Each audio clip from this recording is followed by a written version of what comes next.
Salam sejahtera Bapak Ibu guru hebat di seluruh Indonesia. Perkenalkan, saya Dresti Pinastika, CGP Angkatan 8 dari Kota Pekalongan.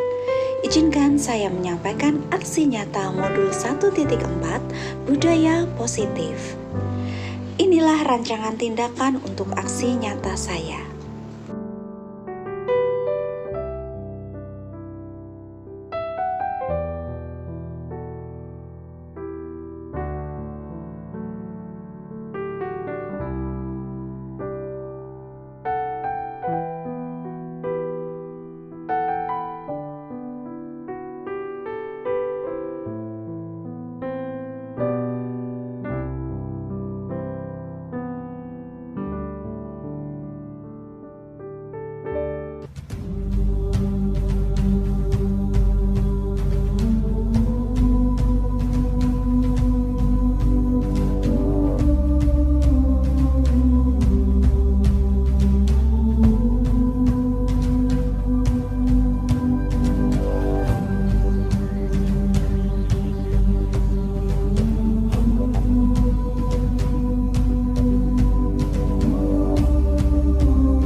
Assalamualaikum warahmatullahi wabarakatuh.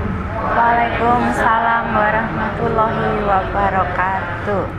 Alhamdulillahirrabbilalamin. Segala puji bagi Allah. Marilah kita panjatkan kehadiratnya, karena berkat rahmat dan hidayahnya kita bisa berkumpul kembali dalam acara diseminasi modul 1.4 Budaya Positif di SDN Kandang Panjang 1 Pekalongan oleh calon guru penggerak Angkatan 8 Kota Pekalongan. Tak lupa pula kita curahkan sholawat serta salam kepada junjungan kita Nabi Muhammad SAW, yang insya Allah kita mintai syafaatnya di hari akhir. Kepada yang terhormat Ibu Kepala Sekolah Ibu Nur Hidayah, kepada yang terhormat Ibu Dresti Pinastika selaku calon guru penggerak Angkatan 8, yang kami hormati pula Bapak Ibu guru yang berkenan hadir pada saat ini. Perkenankan kami membacakan susunan acara sebagai berikut. Yang pertama, pembukaan. Yang kedua, sambutan. Yang ketiga, diseminasi budaya positif modul 1.4 yang akan dibawakan oleh Ibu Dresti Pinastika. Yang keempat, lain-lain. Yang kelima, penutup. Acara berikutnya, marilah kita buka acara hari ini dengan membaca basmalah bersama-sama. Bismillahirrahmanirrahim. Kemudian acara yang kedua yaitu menyanyikan lagu Indonesia Raya yang akan dipandu oleh Ibu Sutapaningsih, Sarjana Pendidikan. Kepada beliau kami persilakan. Hadirin dimohon untuk berdiri.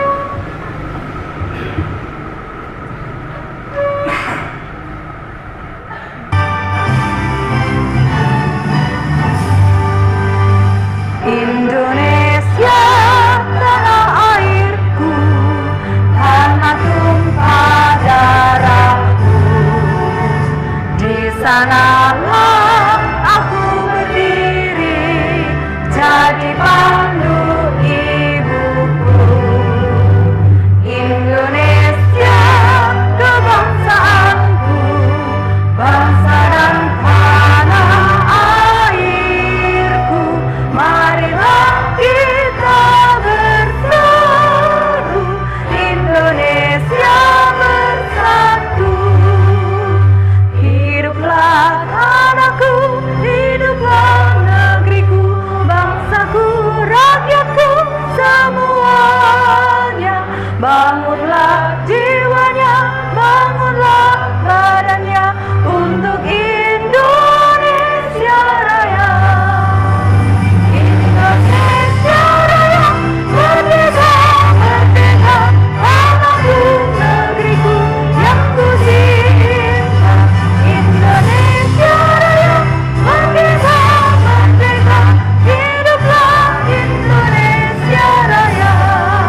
Acara yang kedua yaitu sambutan.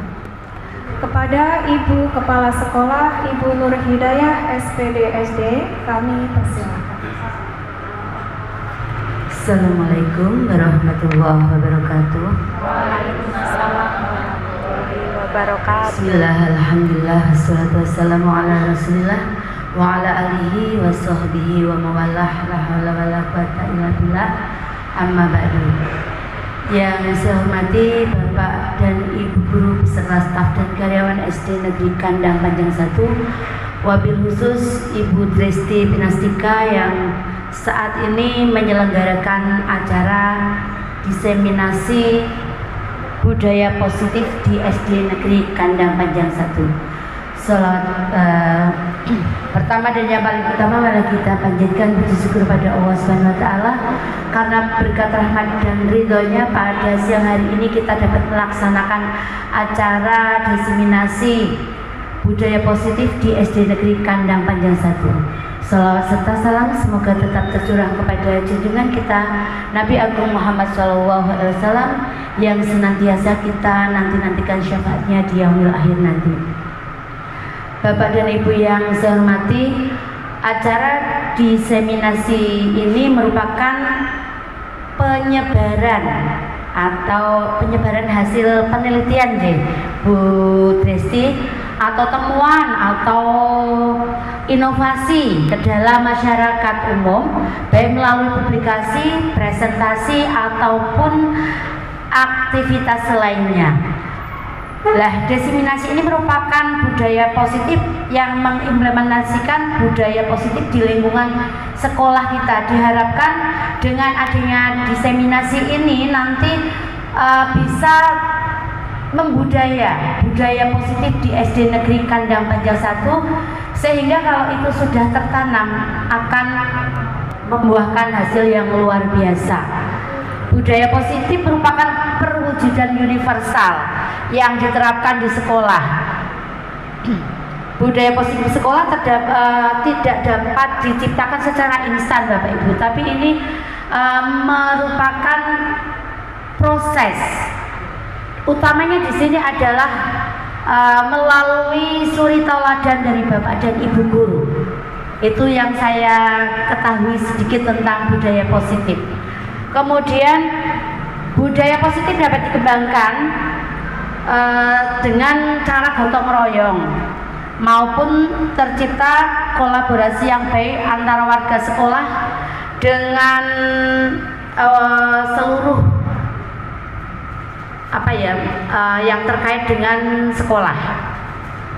Upaya yang bisa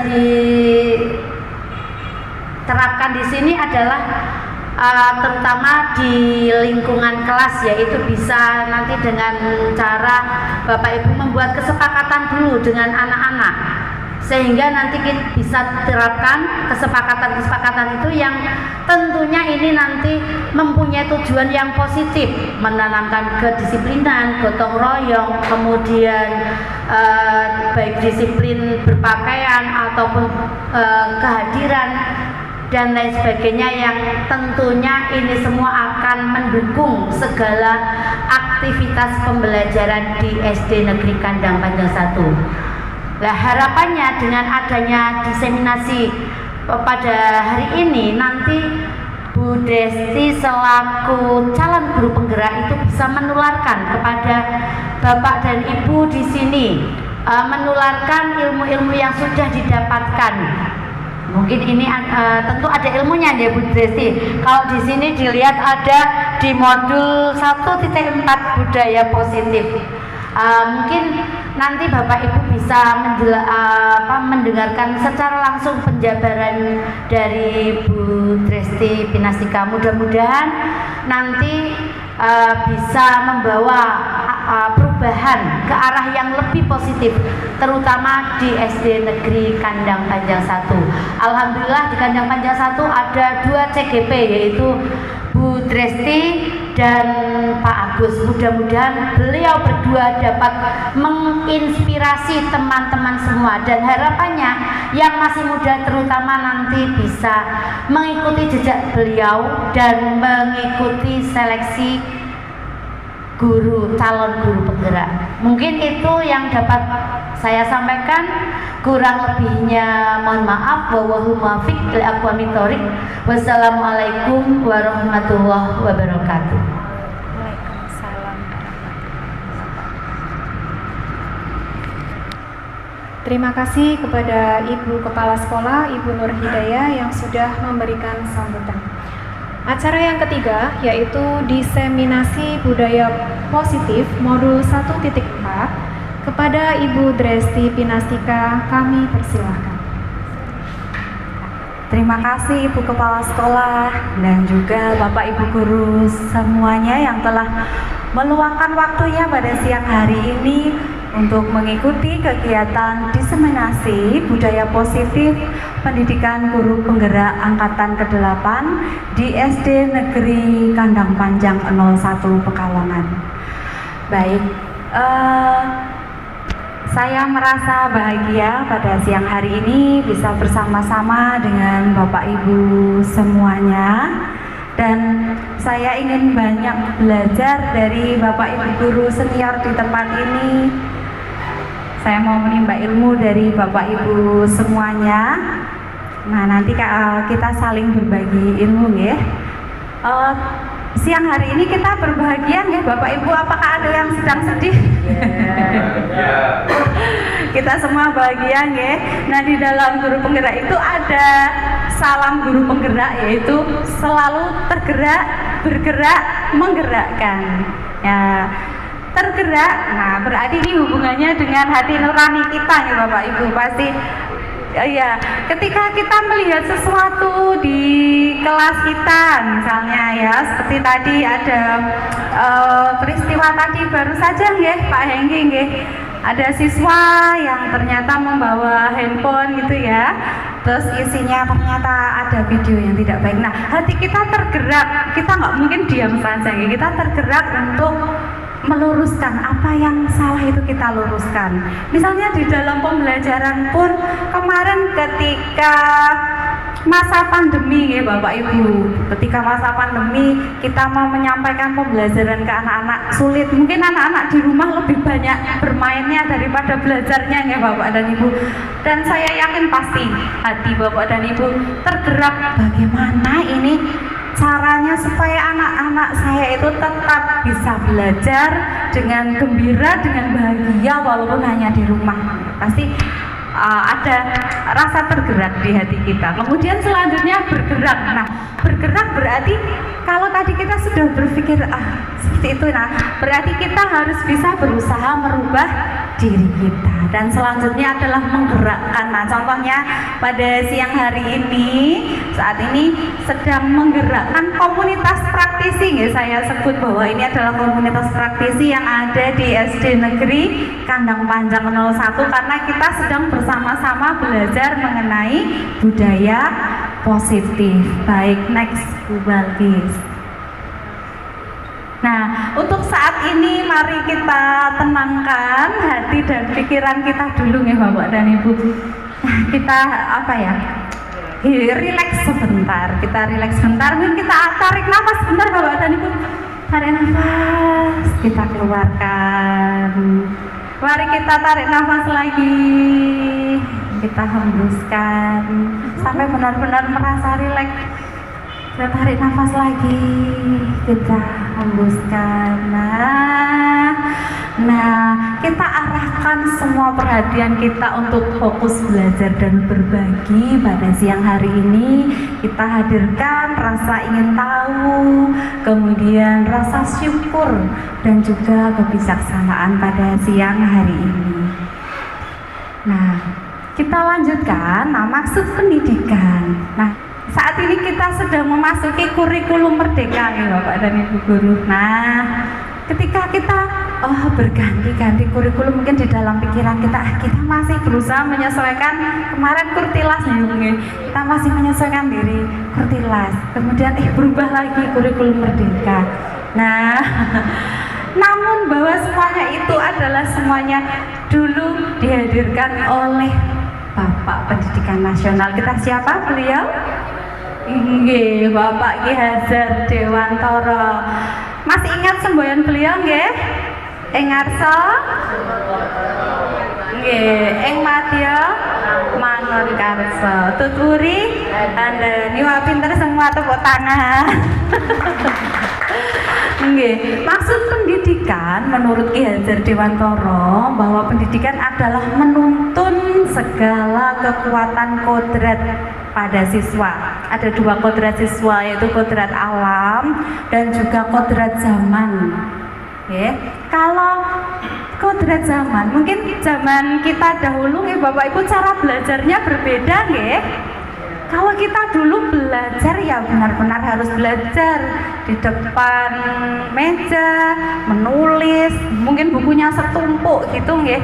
Kalau belajarnya siswa sekarang berbeda Bapak Ibu, mereka lebih banyak belajar dari handphone, kemudian dari laptop, googling sana sini. Nah, kita tidak bisa memaksakan anak-anak zaman sekarang mengikuti cara belajar kita zaman dulu karena berbeda zamannya, kodratnya sudah berbeda itu ya. Kemudian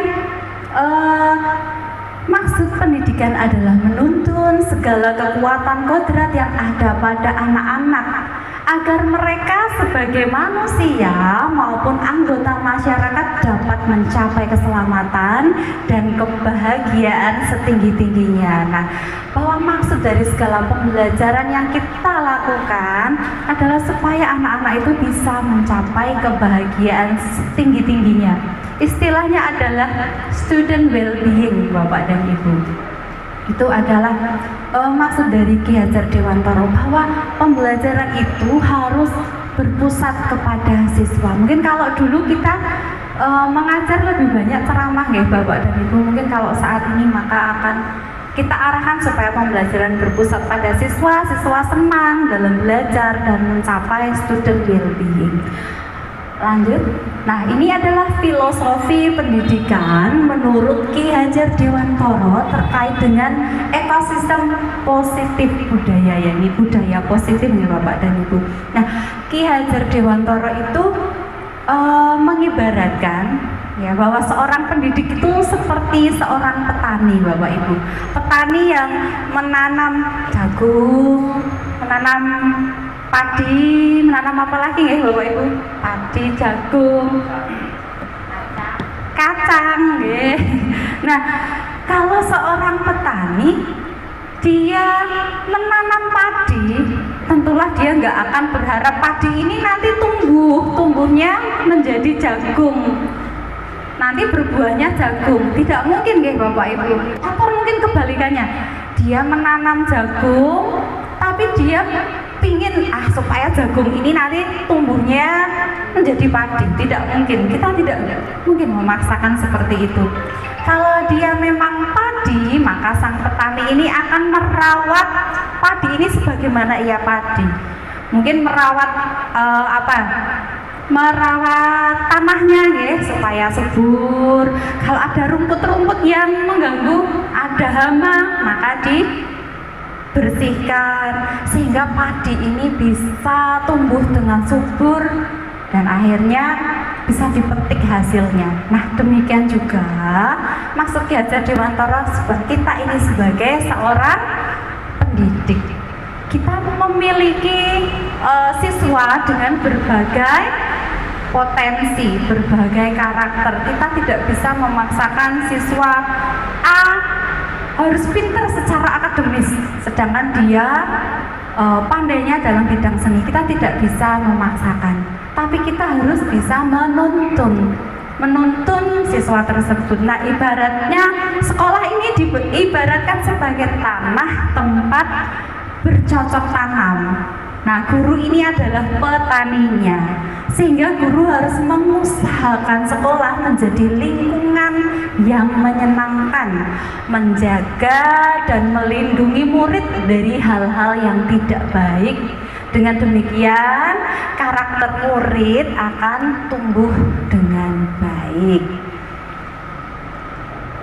Nah, untuk mencapai segalanya itu, untuk mencapai semuanya, maka kita harus memiliki nilai dan peran guru. nilai dan peran guru dalam pembelajaran itu apa saja? Baik, mari kita lihat nilai-nilai guru. Yang pertama yaitu berpihak pada murid. Nah, kita harus mengetahui apa kebutuhan murid. Bahkan kita mengajar pun kita berpusat pada murid untuk mencapai kebahagiaan yang setinggi-tingginya buat murid kita. Kemudian seorang guru harus mandiri, reflektif, kolaboratif, dan inovatif. Nah, saya yakin bahwa kita semua sudah memiliki nilai-nilai guru ini ya Bapak dan Ibu. Kemudian untuk peran guru penggerak, dan kita semua ini adalah guru penggerak di sekolah ini ya Bapak Ibu. Yang pertama adalah pemimpin pembelajaran. Yang kedua adalah coach bagi guru lain. Jadi kita saling bekerja sama guru yang satu dengan yang lainnya.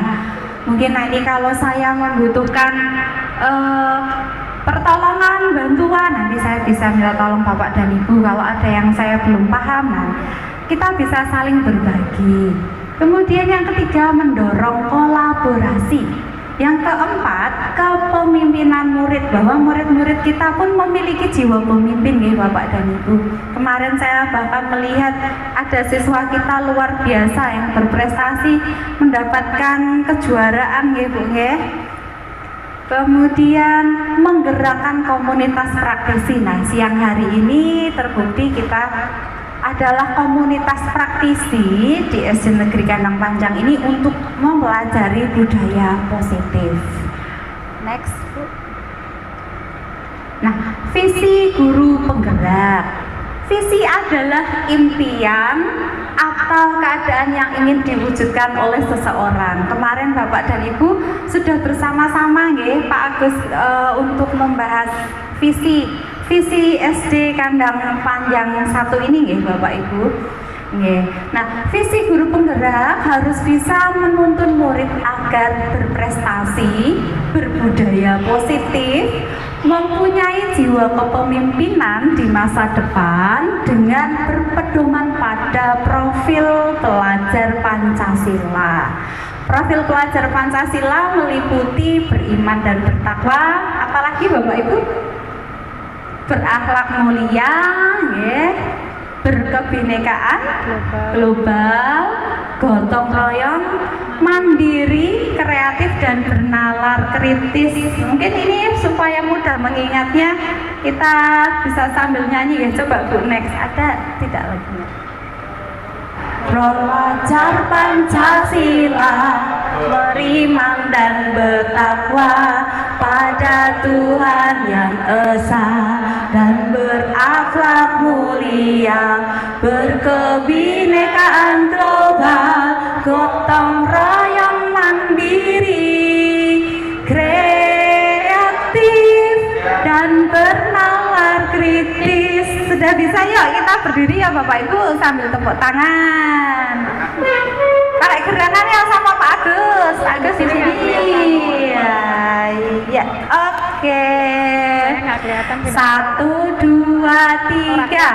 Pelajar Pancasila, beriman dan bertakwa pada Tuhan yang esa dan bernalar mulia, berkebinekaan global, gotong royong mandiri, kreatif dan bernalar kritis. Tepuk tangan semua. Baik, mari kita lanjutkan.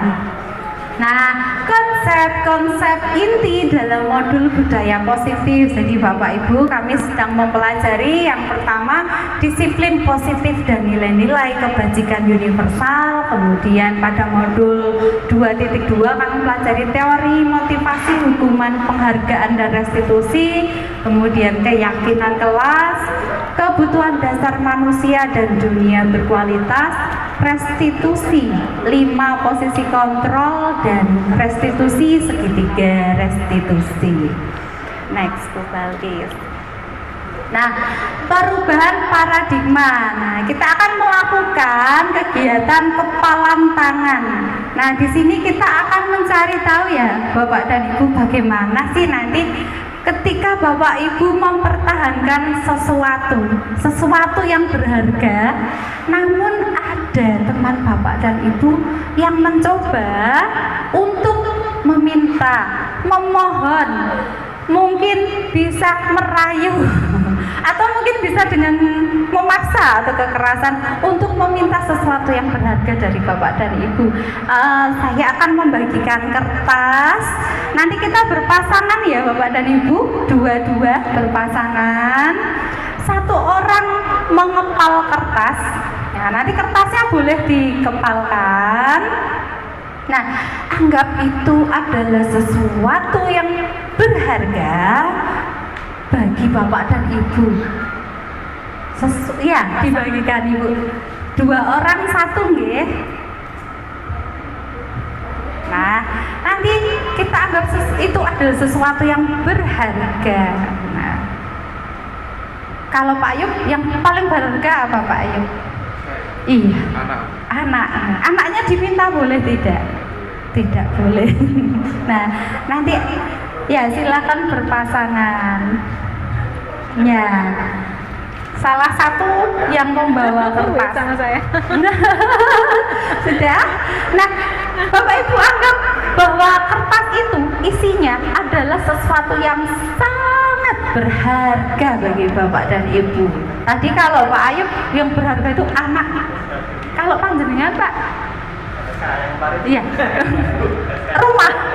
Oh, SK. Yang paling berharga SK. SK P3K nih Pak. Nah, bisa cair ya. Kalau SK-nya diminta boleh nggak Pak? Sudah Bapak dan Ibu, kita berpikirkan dulu sesuatu yang paling berharga buat saya. Nah, sudah. Sekarang silakan pasangannya untuk meminta kertas itu, sesuatu yang berharga itu boleh dengan rayuan. Silakan Pak, dirayu Pak. Ya. Silakan Bu, dirayu, diminta kertasnya boleh di dalam genggaman tangan Bapak dan Ibu.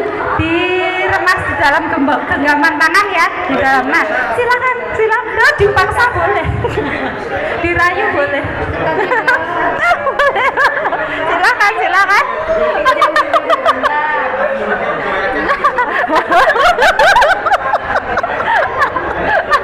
Berhasil kan?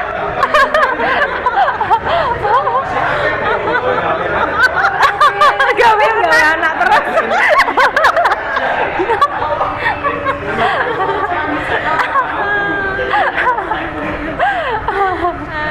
Bagaimana Bapak dan Ibu? Bagi yang tadi sudah merayu, apakah ada yang berhasil? Tidak ada. Mungkin saya boleh minta pendapat dari yang merayu. Tadi yang merayu Pak Agus ya? Coba Pak Agus, kenapa kok tidak berhasil itu kenapa? Coba sini Pak Agus. Kok tidak berhasil kenapa sih tadi? Pak Ayub kenapa Pak kok nggak berhasil? Tadi sudah saya rayu, tolong, saya mohon nanti gampang kamu Pak Ayub cari lagi apa bikin lagi apa beli lagi, saya belum punya. Tolong Pak, yakin Pak Melas tahu. Ternyata tidak dikasih. Tidak dikasih. Tadi pegang erat tangan gede. Iya, ternyata demikian. Baik, kemudian saya ingin mendengarkan yang memegang kertas siapa saja, coba Bapak dan Ibu. Pak Ayub, kemudian Pak Roni, Bu Arti, siapa lagi yang megang kertas tadi? Budian. Oh, Bu Ana. Bu Eni berhasil kertasnya? Enggak dong. Tetap kekeh. Ya baiklah, Pak Ayub, coba saya mau dengar pendapat Pak Ayub. Kenapa kok kertasnya tidak diberikan ya? Monggo.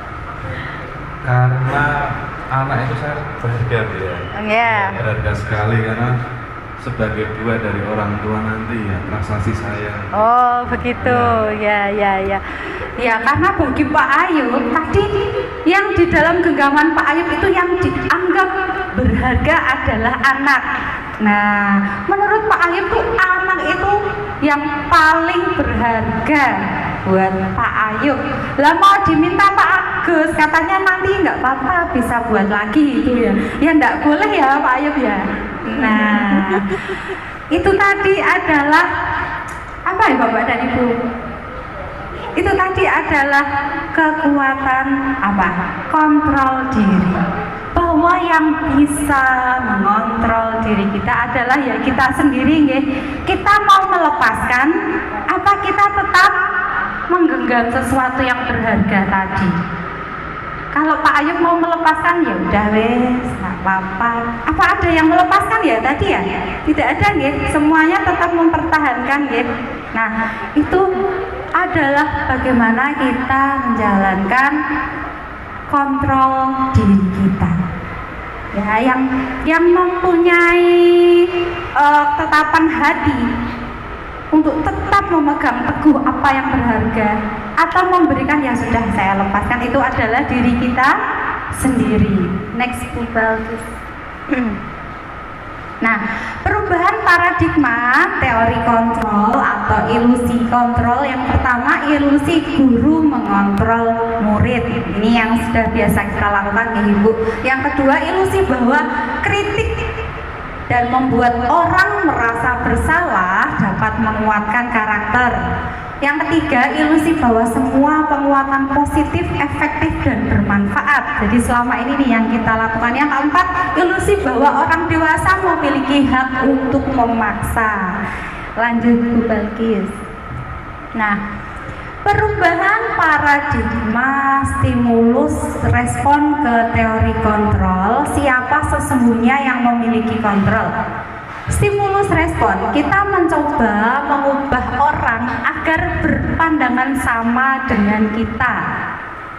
Kemudian perilaku buruk dilihat sebagai suatu kesalahan. Kemudian orang lain bisa mengontrol saya bisa mengontrol orang lain. Seperti yang tadi sudah kita lakukan ya. Kemudian pemaksaan ada pada saat bujukan gagal. Tadi ada yang sudah membujuk terus memaksa, adakah? Oh ada. Dibujuk-bujuk kok susah loh. Akhirnya tak paksa wae. Kita lanjutkan. Kemudian model berpikir menang kalah. Nah, kalau teori kontrol kita berusaha memahami pandangan orang lain tentang dunia. Jadi kita berusaha memahami ya. Semua perilaku memiliki tujuan. Kemudian hanya Anda yang bisa mengontrol diri Anda. Tadi sudah ya Pak Ayub sudah melakukan itu. Kemudian Anda tidak bisa mengontrol orang lain ya Pak Agus ya. Tidak berhasil mengontrol orang lain. Kemudian kolaborasi mengutamakan pilihan-pilihan baru. Kemudian modal berpikir menang-menang, win-win solution. Jadi saling menguntungkan satu dengan yang lainnya. Nah, disiplin positif. Apa makna disiplin? Bagaimana manusia berperilaku? Disiplin berasal dari bahasa Latin disiplina yang berarti belajar. Disiplin juga berkonotasi dengan disiplin diri dari murid-murid ya, murid-murid Sokrates dan Plato Bapak Ibu. Disiplin diri dapat membuat seseorang menggali potensinya menuju kepada sebuah tujuan mulia, sesuatu yang dihargai dan bermakna. Nah, sebagai pendidik tujuan kita adalah menciptakan anak-anak yang memiliki disiplin diri sehingga mereka bisa berperilaku dengan mengacu pada nilai-nilai kebajikan universal. Dan ini sudah kita laksanakan setiap hari ya Bapak dan Ibu, bahwa kita harus bisa membawa anak-anak ini supaya mereka memiliki disiplin diri. Nilai-nilai kebajikan universal adalah sifat-sifat positif manusia yang merupakan tujuan mulia yang ingin dicapai setiap individu. Nah, ini Diane Gosen mengemukakan bahwa dengan mengaitkan nilai-nilai kebajikan yang diyakini seseorang, maka motivasi intrinsiknya akan terbangun sehingga menggerakkan motivasi dari dalam untuk dapat mencapai tujuan mulia yang diinginkan. Nah, disiplin dari anak-anak kita, nah harapan kita mereka memiliki rasa disiplin ini memang benar-benar dari intrinsik, berarti dari dalam hati mereka, bukan karena ingin dapat apa ya, ujian ya, bukan saya mau disiplin nih, mau berangkat pagi biar dipuji oleh Pak Ayub, pinter kamu berangkat pagi. Oh nanti bantu Bu Novi bersih-bersih sekolah. Oh pinter kamu rajin. Jadi bukan ya, bukan karena untuk istilahnya untuk dipuji ya. Tapi dengan pamrih ya Pak Ayub. Tapi memang dia melaksanakan disiplin itu benar-benar dari dalam hatinya, dari dalam dirinya. Nah, nilai-nilai kebajikan yang ingin dicapai oleh setiap anak Indonesia dikenal dengan yang tadi kita lakukan ya Bapak Ibu, dengan profil pelajar Pancasila yang tadi sudah kita nyanyikan bersama-sama, yaitu beriman, bertakwa kepada Tuhan Yang Maha Esa dan berakhlak mulia, kemudian mandiri, bernalar kritis, berkebinekaan global, bergotong royong dan kreatif. Next Bu. Nah, teori motivasi. Menurut Diane Gosen menyatakan ada 3 motivasi perilaku manusia yang tadi saya sampaikan ya. Yang pertama, untuk menghindari ketidaknyamanan atau hukuman. Misalnya seperti tadi disiplin berangkat ke sekolah pagi, cuma ternyata untuk menghindari hukuman. Misalnya lagi mengerjakan tugas-tugas sekolah, nah dia tidak berasal dari hatinya untuk dirinya aku harus bisa disiplin, tidak, tapi ternyata dia hanya untuk menghindari hukuman. Nah ini ada 3 motivasi. Yang motivasi kedua yaitu untuk mendapatkan imbalan atau penghargaan dari orang lain. Nah yang ketiga, ini yang benar, yaitu motivasi yang ketiga untuk menjadi orang yang mereka inginkan dan menghargai diri sendiri dengan nilai-nilai yang mereka percaya. Kalau dari 1, 2, dan 3, Bapak Ibu menginginkan murid-murid kita memiliki motivasi yang nomor berapa? Nomor 3 ya.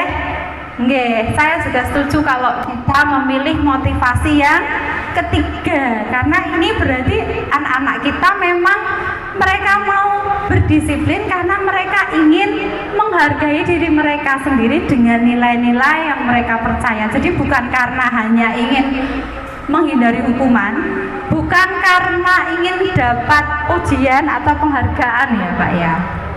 Nah, dari ketiga motivasi ini, motivasi yang ketiga yang akan membuat seseorang memiliki disiplin positif, karena motivasi perilakunya bersifat internal dari dalam diri. Baik, next. Ada 3, yaitu hukuman, konsekuensi, dan restitusi. Nah, tindakan terhadap suatu pelanggaran pada umumnya berbentuk hukuman dan konsekuensi. Kalau yang ketiga, restitusi. Restitusi adalah proses menciptakan kondisi bagi murid untuk memperbaiki kesalahan mereka. Seperti tadi yang saya lihat sendiri, Pak Hengki sedang melakukan restitusi kepada anak didiknya. Jadi bukan bersifat menghukum, tapi sifatnya adalah restitusi.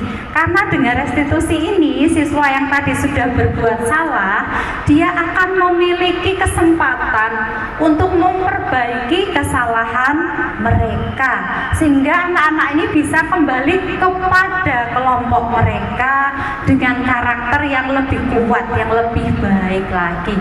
Restitusi juga merupakan proses kolaborasi yang mengajarkan murid untuk mencari solusi bagi masalah mereka dan membantu murid berpikir tentang orang seperti apa sih yang saya inginkan dan bagaimana sih saya harus bisa memperlakukan orang lain. Ketika anak-anak kita menghadapi suatu permasalahan, maka yang kita lakukan pada anak-anak kita adalah memberi kesempatan kepada mereka untuk mencari solusi atas kesalahan yang mereka perbuat. Tadi seperti itu nggih Pak Hengki ya. Jadi mereka akhirnya nanti bisa menjadi anak yang lebih baik lagi, karakter mereka diperbaiki menjadi lebih baik lagi. Nah, ini ada perbedaan antara hukuman dan konsekuensi. Kalau hukuman itu biasanya sesuatu yang menyakitkan harus terjadi, nah, membuat anak sakit baik secara mungkin fisik ataupun juga mental. Biasanya anak yang mendapatkan hukuman itu akan mengalami sakit hati. Mungkin kita pernah mengalami ya Bapak Ibu, waktu kita zaman sekolah dulu, kita dihukum nggak ngarep PR, lupa, dihukum ngosek kamar mandi, ngosek WC. Siapa yang pernah mengalami? Oh, Pak Agus juga pernah. Nah, terkadang hukuman-hukuman ini akan membuat anak itu sakit hati atau bahkan mungkin memiliki rasa dendam ya. Sampai sekarang masih teringat, aku dulu dihukum mau saya kamar mandi karena nggak ngerjakan PR. Aku dulu dihukum karena aku tuh nggak punya sepatu hitam. Nah, aku memakai sepatu yang aku miliki. Wah, oh pernah juga Pak Ayub. Nah, hukuman ini membuat anak merasa sakit hati. Nah, hukuman juga anak akhirnya akan membenci kedisiplinan. Dia akan terpaksa. Kemudian dengan hukuman ini juga mendorong anak untuk menyakiti diri sendiri. Dia akan memiliki konsep diri yang buruk. Anak belajar untuk menyembunyikan kesalahan. Sebenarnya dia salah, tapi dia berusaha menyembunyikan kesalahan. Dia akan merasa marah, kemudian dia akan memiliki rasa bersalah. Dia akan merasa dipermalukan dan tidak dihargai. Kalau konsekuensi itu sesuatu yang harus terjadi, membuat anak merasa tidak nyaman dalam jangka waktu pendek. Anak menghargai disiplin, stimulus ada tanggapan, kemudian mendorong anak agar mudah menyesuaikan diri. Konsep diri yang baik, nah anak belajar untuk mematuhi peraturan, kemudian anak juga akan kehilangan hak, dibuat tidak nyaman, diasingkan untuk sementara. Nah, konsekuensinya datang ke sekolah terlambat, padahal anak-anak yang lain sudah olahraga. Nah, konsekuensinya ya dia harus melakukan pemanasan sendiri, karena yang lain sudah mulai olahraga, misalnya begitu ya. Next. Nah, kalau yang ketiga, restitusi. Nah, restitusi ini dilakukan bukan untuk menebus kesalahan, namun untuk belajar, untuk memperbaiki kesalahan ya. Kemudian dengan restitusi juga akan memperbaiki hubungan. Kemudian tawaran juga bukan paksaan. Dengan restitusi menuntun untuk melihat ke dalam diri. Restitusi juga mencari kebutuhan dasar yang mendasari tindakan. Restitusi diri adalah cara yang paling baik.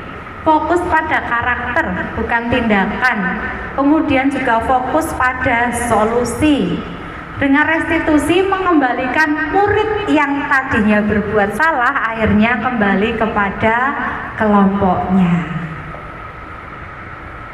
Nah, mengapa tidak peraturan saja? Mengapa harus keyakinan kelas? Nah, kita memiliki peraturan, misalnya harus menggunakan helm bila mengendarai kendaraan bermotor roda 2. Kemudian mengapa kita memiliki peraturan 3M, misalnya menggunakan masker, mencuci tangan, menjaga jarak ketika pandemi kemarin ya Bapak Ibu. Kemudian ada lagi peraturan, mengapa kita memiliki peraturan harus datang tepat waktu saat mengikuti kegiatan. Nah, karena peraturan ini dibuat satu arah saja. Biasanya kalau peraturan kelas ya dibuat oleh guru yang sifatnya memaksa. Tapi berbeda dengan keyakinan kelas. Kalau keyakinan kelas merupakan hasil kesepakatan dari semua pihak, guru dan murid, dan yang diyakini kebenarannya dan menjadi kebiasaan baik sehingga memunculkan motivasi intrinsik dalam diri murid. Kemarin Bapak dan Ibu sudah bersama-sama di dalam kelas membuat peraturan kelas, kemudian dari peraturan itu kita saring, kita membuat kesepakatan kelas, dan pada akhirnya kita membuat keyakinan kelas. Kalau keyakinan kelas kita buat bersama-sama dengan murid kita, sehingga memang itu dijiwai dan dilaksanakan di dalam kelas kita masing-masing. Baik, contoh peraturan dan keyakinan kelas. Nah, di sini kalau peraturan selalu kembalikan buku pada tempatnya, berarti keyakinan kelasnya adalah tanggung jawab. Yang kedua, dilarang mengganggu orang lain, berarti keyakinan kelasnya adalah menghormati orang lain. 3, hadir di sekolah 15 menit sebelum pembelajaran dimulai. Itu nanti berarti masuk ke disiplin bisa, tanggung jawab bisa. Misalnya peraturan dilarang melakukan kekerasan, gitu ya Bapak dan Ibu. Nanti di sini kita buat keyakinan kelasnya. Kalau kemarin saya di kelas 4A, nah di sana anak-anak bersama-sama menuliskan peraturan kelas dulu di kertas kecil. Ada yang menulis dilarang datang terlambat, ada yang menuliskan lagi dilarang saling membuli. Nah, nanti bersama-sama kita tarik untuk membuat keyakinan kelasnya. Nanti saya ada foto-fotonya Bapak dan Ibu. Next. Nah, ini yang mana yang merupakan keyakinan kelas. Nah, di sini ada hormat, bekerja, diterima, dan dimiliki ya Bapak dan Ibu. Coba Bapak dan Ibu perhatikan dulu. Kelihatan ya? Apakah tiga-tiganya ya? Coba saya minta pendapat. Monggo, siapa yang mau berpendapat? Bagus, apa mewakili. Menurut saya itu nomor 1 Bu. Betul, nggih. Hormat. Kami meyakini bahwa sangat penting untuk saling menghormati antara barang teman dan semua orang dan barang milik orang lain. Nggih. Betul, mari kita tepuk tangan buat Pak Agus. Nggih, terima kasih Pak Agus. Nah, ini salah satu contoh keyakinan kelas berarti saling menghormati satu dengan yang lain. Baik, kita lanjutkan. Nah, ini adalah dokumentasi keyakinan kelas. Di sini saya bersama dengan anak-anak. Nah, itu anak-anak sendiri ya Bapak dan Ibu, anak-anak kelas 4. Mereka menuliskan yang pertama peraturan kelas dulu dari dalam diri mereka sendiri. Jadi anak-anak ada yang satu anak itu menulisnya sampai 5. Dilarang datang terlambat, dilarang saling membuli, kemudian dilarang menginjak tanaman, karena kan di sekolah kita asri tanamannya banyak. Dilarang menginjak tanaman. Kemudian ada lagi yang menuliskan itu dilarang mencoret-coret tembok. Wah, ternyata anak-anak ini ketika kita ajak berpikir kritis, mereka itu luar biasa. Mereka punya pemikiran-pemikiran yang kadang jauh di luar pemikiran kita. Dilarang mencoret tembok, Bu. Kalau di kelas itu harus mendengarkan Bapak Ibu guru. Tidak boleh berbicara sendiri, bermain sendiri. Nah, dari peraturan-peraturan yang sudah anak-anak tuliskan, kemudian ditempelkan di papan tulis, kita tarik bersama-sama, kita tarik kesepakatan kelas seperti apa ya, kemudian kita tarik keyakinan kelas ya. Untuk kelas 4 keyakinan kelasnya itu ada saling menghormati, kemudian saling menghormati, kemudian disiplin, bertanggung jawab, dan masih banyak lagi. Next Bu. kebutuhan dasar manusia. Nah, Bapak dan Ibu, kita semua memiliki kebutuhan dasar. Ada 5 kebutuhan dasar. Yang pertama survival, yang kedua power, kemudian yang ketiga freedom, keempat fun, dan yang kelima adalah belonging. Wah, bahasa Inggris ini apa ini? Baik, kita lanjutkan. Nah, yang pertama adalah bertahan hidup.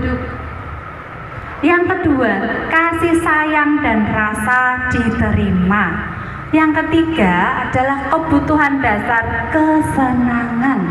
Yang keempat, kebutuhan dasar kebebasan. Dan yang terakhir adalah penguasaan. Baik, kita lanjutkan. Yang pertama, kebutuhan untuk bertahan hidup adalah kebutuhan yang sifatnya fisiologis untuk bertahan hidup, misalnya kesehatan, apalagi Bapak Ibu, rumah, makanan, kebutuhan biologis bagian dari proses reproduksi, termasuk kebutuhan untuk tetap bertahan hidup Bapak Ibu. Kemudian komponen psikologis pada kebutuhan ini meliputi kebutuhan akan perasaan aman. Yang kedua, selanjutnya kasih sayang dan rasa diterima, kebutuhan untuk diterima.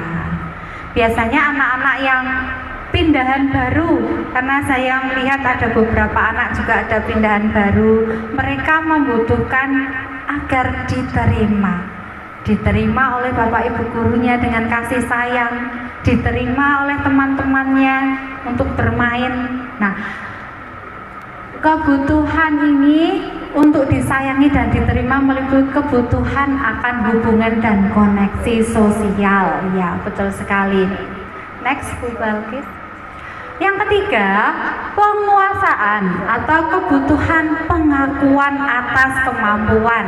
Kebutuhan ini berhubungan dengan kekuatan untuk mencapai sesuatu, menjadi kompeten, kemudian menjadi terampil, diakui atas prestasi dan keterampilan kita, didengarkan dan memiliki rasa harga diri. Anak-anak yang memiliki kebutuhan dasar akan penguasaan yang tinggi biasanya selalu ingin menjadi pemimpin. Anak-anak di kelas kita ada yang seperti itu nggih Bapak Ibu? Ada yang ingin menjadi pemimpin biasanya. Nah, ini berarti mereka memiliki kebutuhan dasar yang ketiga, yaitu akan penguasaan atau kebutuhan pengakuan atas kemampuannya. Next, kebutuhan yang selanjutnya adalah kebebasan atau kebutuhan akan pilihan. Kebutuhan untuk bebas adalah kebutuhan akan kemandirian, otonomi, memiliki pilihan dan mampu mengendalikan arah hidup seseorang. Anak-anak dengan kebutuhan kebebasan yang tinggi menginginkan pilihan, mereka perlu banyak bergerak biasanya, suka mencoba-coba, kemudian tidak terlalu terpengaruh orang lain yang senang mencoba hal yang baru dan menarik. Untuk kebutuhan kebebasan biasanya kalau kita melihat anak kita atau murid kita ketika kita sedang mengajar, dia misalnya tidak memperhatikan kita. Loh, kenapa ya kok tidak memperhatikan kita? Ternyata dia menginginkan sesuatu yang lain. Ketika kita menerangkan, kita ceramah, loh kenapa? Nah, ketika kita tegur, ternyata yang dia inginkan adalah kebebasan bereksperimen. Mungkin dia ingin belajarnya yang asik, misalnya Bu, saya itu pengen belajarnya di luar saja Bu, di luar kelas. Misalnya ini belajar tentang hewan, alat-alat gerak hewan, ya berarti benar-benar kita lihat hewannya aja Bu, ya bagaimana sih, mana aja alat geraknya gitu Bu. Nah, biasanya anak-anak yang memiliki kebutuhan kebebasan ini dia akan memiliki eksplorasi diri yang tinggi. Kita lanjutkan. Nah, kebutuhan akan kesenangan. Nah, kebutuhan akan kesenangan adalah kebutuhan untuk mencari kesenangan, bermain, dan tertawa. Bayangkan hidup tanpa kenikmatan apapun, nah, betapa menyedihkan ya Bapak dan Ibu. Gleiser menghubungkan kebutuhan akan kesenangan dengan belajar. Saat mereka bermain, mereka mempelajari keterampilan hidup yang penting. Ya, baik, lanjutkan. Nah, ini gambaran dunia berkualitas ini di SD Negeri KP1. Yang di tengah ini adalah gambar ketika Bapak Rohmat memimpin doa awal tahun dan akhir tahun, luar biasa. Kemudian ini adalah Ibu Kepala Sekolah ketika memberikan piala kepada anak-anak yang berprestasi. Kemudian ada gambaran anak-anak sedang bermain dan belajar di kelasnya. Jadi mereka bukan hanya belajar secara kusuk, namun mereka juga belajar dengan hati yang gembira, dengan hati yang senang. Baik, kita lanjutkan. Nah, dunia berkualitas Anda adalah tempat khusus dalam pikiran Anda, dalam pikiran kita masing-masing Bapak dan Ibu. Tempat kita menyimpan gambaran representasi dari semua yang kita inginkan. Bisa berisi orang-orang. Tadi kalau Pak Ayub anaknya, ya, dunia berkualitasnya. Nah, bisa berisi hal-hal apa saja yang terbaik dalam hidup kita dan membuat kita merasa bahagia dan terpenuhi kebutuhan dasar kita. Next, Bu. Nah, murid kita juga memiliki gambaran dunia berkualitas mereka. Ini adalah gambaran murid-murid SD Negeri KP1. Tentunya kita sebagai guru, kita ingin mereka memasukkan hal-hal yang bermakna dan nilai-nilai kebajikan yang hakiki ke dalam dunia berkualitas mereka, ya Bapak dan Ibu. Bila guru dapat membangun interaksi yang memberdayakan dan memerdekakan murid, maka murid akan meletakkan dirinya sendiri sebagai individu yang positif dalam dunia berkualitas mereka dan menghargai nilai-nilai kebajikan. Nah, ini adalah 5 posisi kontrol kita sebagai guru. Yang pertama, penghukum. Yang kedua, pembuat merasa bersalah.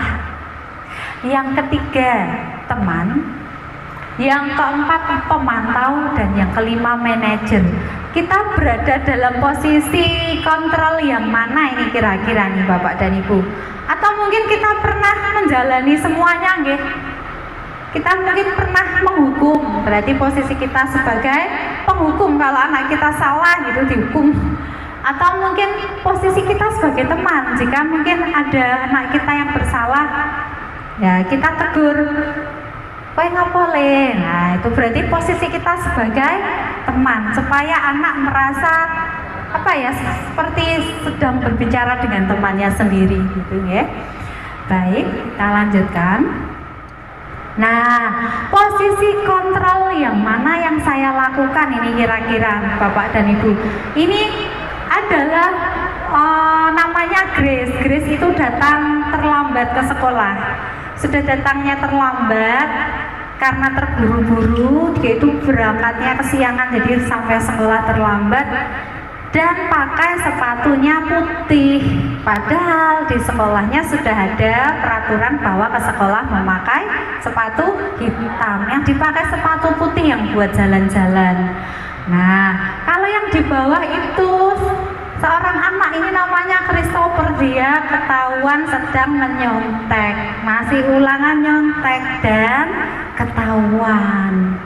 Ternyata si Kristo nyontek temannya. Nah, lalu ibu gurunya ini kebetulan saya memanggil Grace di ruangan tersendiri, hanya berdua saja.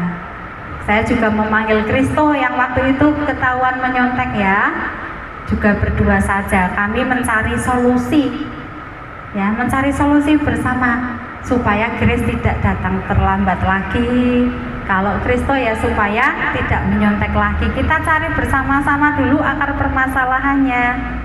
Baik, kita lanjutkan. Nah, seorang penghukum bisa menggunakan hukuman fisik maupun verbal. Kita bisa menghukum lewat verbal ya Ibu. Orang-orang yang menjalankan posisi penghukum senantiasa mengatakan bahwa sekolah memerlukan sistem atau alat yang dapat lebih menekan murid-murid lebih dalam lagi. Next. Nah, kalau yang kedua, pembuat merasa bersalah. Pada posisi ini biasanya guru akan bersuara lebih lembut. Membuat rasa bersalah akan menggunakan keheningan yang membuat orang lain itu tidak nyaman. Dia merasa bersalah ataupun rendah diri. Kemudian dalam posisi teman, kalau kita sebagai posisi teman, nah kita tidak akan menyakiti murid, namun akan tetap berupaya mengontrol murid melalui persuasi atau melalui ajakan. Posisi teman pada guru bisa negatif atau positif Bapak Ibu ternyata. Positif di sini berupa hubungan baik yang terjalin antara guru dan murid, karena murid nggak merasa tersakiti. Kalau kita sebagai teman, murid tidak tersakiti. Beda dengan penghukum. Kalau penghukum tadi kan murid sakit hati ya, sudah dihukum gitu, merasa sakit hati. Nah, kalau sebagai teman biasanya ada hubungan baik antara guru dan murid. Nah, guru di posisi teman menggunakan hubungan baik dan humor biasanya untuk mempengaruhi seseorang. Kita lanjutkan. Yang keempat adalah posisi pemantau. Memantau berarti mengawasi. Kita hanya mengawasi. Pada saat kita mengawasi, kita bertanggung jawab atas perilaku orang-orang yang kita awasi. Posisi pemantau berdasarkan pada peraturan dan konsekuensi. Seorang pemantau sangat mengandalkan penghitungan, catatan, data yang dapat digunakan sebagai bukti atas perilaku seseorang. Nah, posisi ini akan menggunakan stiker biasanya, atau juga slip catatan, atau juga daftar cek, karena dia memantau.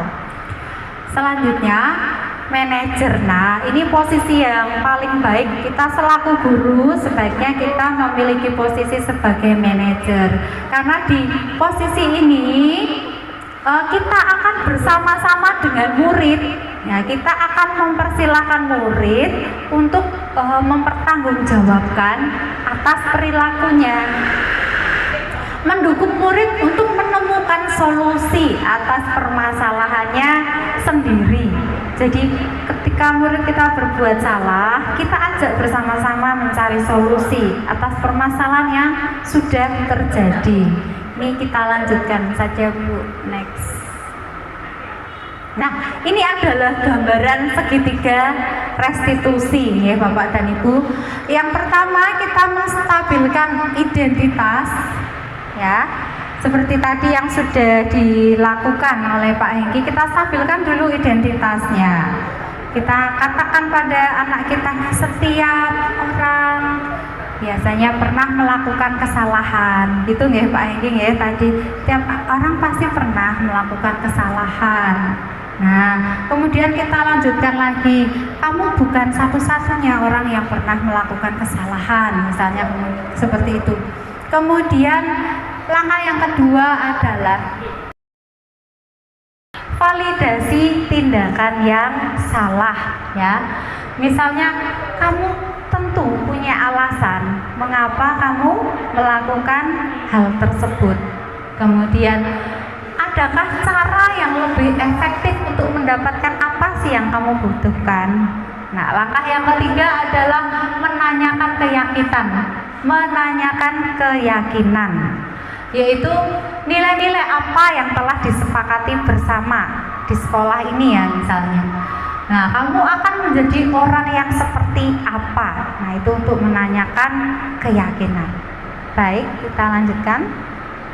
Nah, ini tadi contoh penerapan segitiga restitusi ya Bapak dan Ibu. Tadi sudah dicontohkan ada anak yang datangnya terlambat. Nah, setelah ditanya, Nah, itu tadi dicontohkan anak yang datangnya terlambat. Nah, setelah ditanya oleh ibu gurunya, ternyata dia punya alasan. Kenapa sih dia datang terlambat?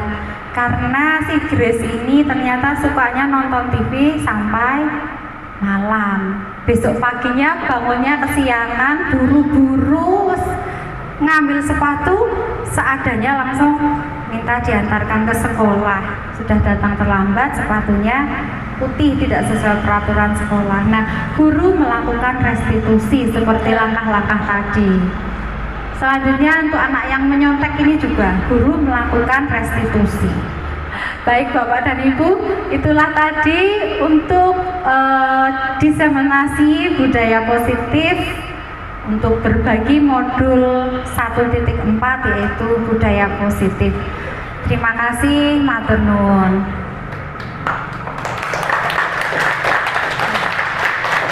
Terima kasih kepada Ibu Dresti Pinastika yang sudah memaparkan begitu jelas tentang apa itu sih budaya positif.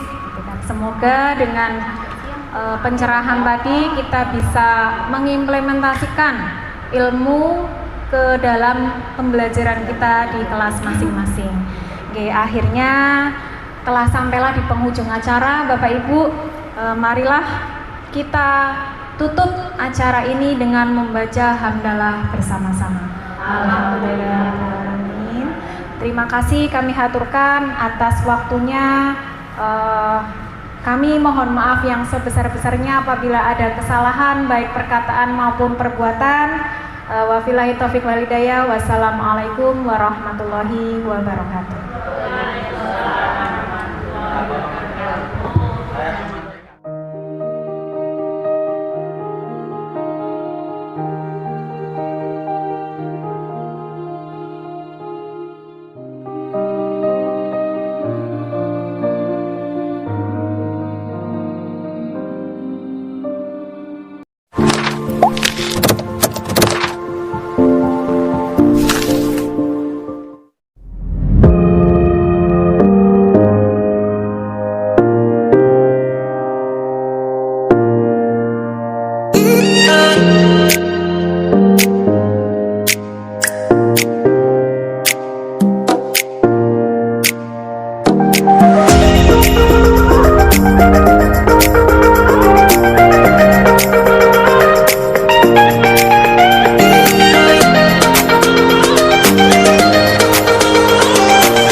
Terima kasih, semoga bermanfaat. Salam bahagia.